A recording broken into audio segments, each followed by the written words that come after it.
जय हिंद साथियों, स्वागत है हमारे YouTube चैनल बिहार सर्वे इन्फॉर्मेशन में। जैसा कि आप देख पा रहे हैं कि ये जो नोटिस आया हुआ है ये भू अभिलेख एवं परिमाप निदेशालय, राजस्व एवं भूमि सुधार विभाग बिहार सरकार की तरफ से दिया गया है। इसमें दो चीज़ें हैं कि आवश्यक क्या है और ये है आवश्यक नहीं है। तो सबसे पहला हम आवश्यक क्या है इसके बारे में थोड़ा जानकारी लेते हैं। सबसे पहला जो पॉइंट है इसमें लिखा हुआ है कि स्वघोषणा का प्रपत्र 2 रैयत या रैयत के वंशज द्वारा धारित भूमि को भरकर अपने अंचल के शिविर में जमा करे या भू अभिलेख एवं परिमाप की वेबसाइट DLRS पर अपलोड करना है। इसमें है कि जो स्वघोषणा प्रपत्र 2 में रैयत जिंदा है उनके नाम से भरना है। इसमें है कि स्वघोषणा या तो आप ऑफलाइन शिविर में जमा कर सकते हैं या जो आपके मौजा के सर्वेयर होंगे उनके पास जमा कर सकते हैं, या तो आप ऑनलाइन, अगर आप बिहार से बाहर रहते हैं, आप देश विदेश में रहते हैं तो आप DLRS के साइट जो है उस पर आप ऑनलाइन अपलोड कर सकते हैं। दूसरा बात है कि जो खतियानी रैयत है या जमाबंदी रैयत के वंशज वो आपको स्वयं का प्रपत्र 3.1 में वंशावली तैयार कर वंशावली तैयार कर अपने अंचल के शिविर में जमा करे या निदेशालय की वही बात है जो प्रपत्र 2 का बात है वही प्रपत्र 3.1 में है कि आप इसको ऑफलाइन भी जमा कर सकते हैं या तो ऑनलाइन भी जमा कर सकते हैं। फिर उसके बाद है कि राजस्व रसीद की छाया प्रति, जो स्वघोषणा आप देंगे उसके साथ में डॉक्यूमेंट्स में देना क्या है। एक तो है कि ज़मीन से रिलेटेड जो आपके पास है केवाला है आप जमा कर दीजिए, उसके साथ में है कि राजस्व रसीद की छाया प्रति आपको जमा करना है। उसके बाद है कि क्रय बदलैन दान की भूमि हो तो दस्तावेज की छाया प्रति, अगर आप कोई केवाला लिए हैं या किसी से बदलैन किए हैं या आपको दान में भूमि मिला है तो उसका आपको छाया प्रति लगाना है प्रपत्र 2 एवं प्रपत्र 3.1 के साथ में। फिर है यदि सक्षम न्यायालय का आदेश हो तो उसकी छाया प्रति, अगर कोई टाइटल शूट किया था उसका डिग्री हुआ है, कोई न्यायालय में वाद था उसका आदेश है तो उसका आपको छाया प्रति लगाना है। छठा पॉइंट है कि बंदोबस्त भूमि भूदान प्रमाण पत्र वासिकत की छाया प्रति, अगर आपको कोई सरकार की तरफ से बंदोबस्ती किया गया है, अगर आपको कोई भूदान प्रमाण पत्र मिला है या वासिकत पर्चा मिला है तो उसकी छाया प्रति आपको लगाना है। फिर है कि जमाबंदी रैयत जीवित है तो केवल स्वघोषणा प्रपत्र 2 देंगे, वंशावली नहीं।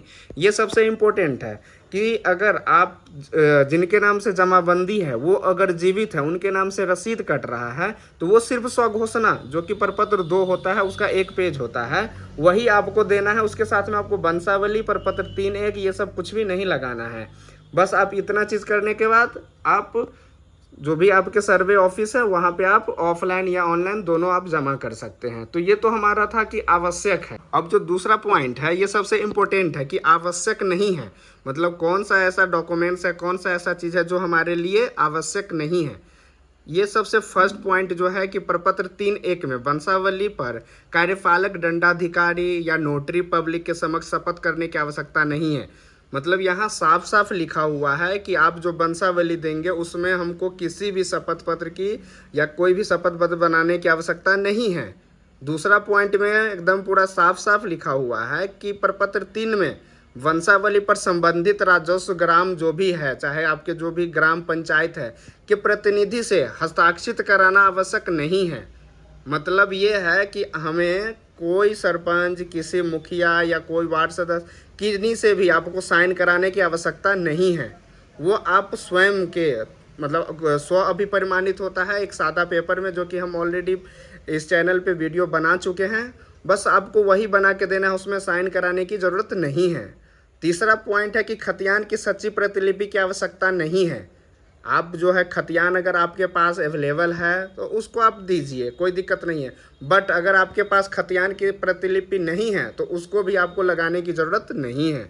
चौथा है कि पहले था कि आपको किश्तवाड़ में प्लॉट पे होना उपस्थित अनिवार्य था, बट अब जो क्लियर किया गया है कि किश्तवाड़ प्रक्रम में अपने भूखंड पर आपकी उपस्थिति अनिवार्य नहीं है। अगर आपके नाम से ज़मीन है, अगर आपके वंशज के नाम से ज़मीन है और वो आपके नाम से सर्वे होना है, उसमें आप कहीं विदेश में रह रहे हैं, कहीं आप आउट ऑफ बिहार रह रहे हैं, आउट ऑफ इंडिया रह रहे हैं, तो उसमें है कि आपको यहाँ पे उपस्थित होना अनिवार्य नहीं है।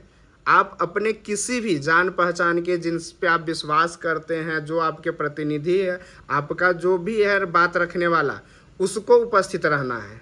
ज़रूरी नहीं है कि आपका ज़मीन है तो आप ही रहिएगा। आप अपने गांव के जो भी रिश्तेदार होंगे, आपके जो भी जान पहचान के लोग होंगे जिस पे आपको विश्वास है, आप उसको हर ज़मीन पर उपस्थित रह सकते हैं या रखवा सकते हैं कि उस दिन सर्वे कर्मी आएंगे तो आप अपने ज़मीन के बारे में हमें बता दें। तो ये है कि अगर आप स्वयं या आपका कोई विश्वस्त प्रतिनिधि ज़मीन पर उपस्थित रहता है तो सर्वे कर्मियों को पहचान में सुविधा होगी। जो भी सर्वे कर्मी हैं उनको सिर्फ आपके जो भी पहचान के होंगे उनको बताना होगा कि ये उनका ज़मीन है, बस इतना ही है। उसमें आपको किश्तवाड़ में खुद रहने की अब ज़रूरत नहीं है। फिर 5वां पॉइंट है कि राजस्व रसीद की अद्यतन या ऑनलाइन प्रति आवश्यक नहीं है। मतलब जो राजस्व रसीद है, ये हमने पहले भी वीडियो बना रखा है कि उसमें अगर आपके पास कोई भी पुराना हो, कितना भी पुराना हो, आप उसका फोटोकॉपी लगा सकते हैं। इसमें है कि आपको रसीद अद्यतन मतलब अपडेट रसीद लगाने की ज़रूरत नहीं है। अगर आपका कटा है तो ठीक है, नहीं कटा है तो कटवाने की कोई ज़रूरत नहीं है। इसमें लिखा हुआ है कि ऑनलाइन प्रति आवश्यक नहीं है। आप अद्यतन या ऑनलाइन वही जो अपडेट होता है उसको कराने की ज़रूरत नहीं है। और ये जो जानकारी है ये आप देख पा रहे हैं, ये इस वेबसाइट पे उपलब्ध है जहाँ पे आप इस लिंक के माध्यम से आप ये देख सकते हैं। तो ये आज का सबसे इन्फॉर्मेटिव वीडियो था जो कि बहुत ही इम्पोर्टेंट है और ये डायरेक्ट भू अभिलेख परिमाप राजस्व भूमि सुधार विभाग की तरफ से जारी किया गया है, जो कि हम लोगों के लिए सबके लिए बहुत सारा कन्फ्यूजन को क्लियर किया गया है इस वीडियो में।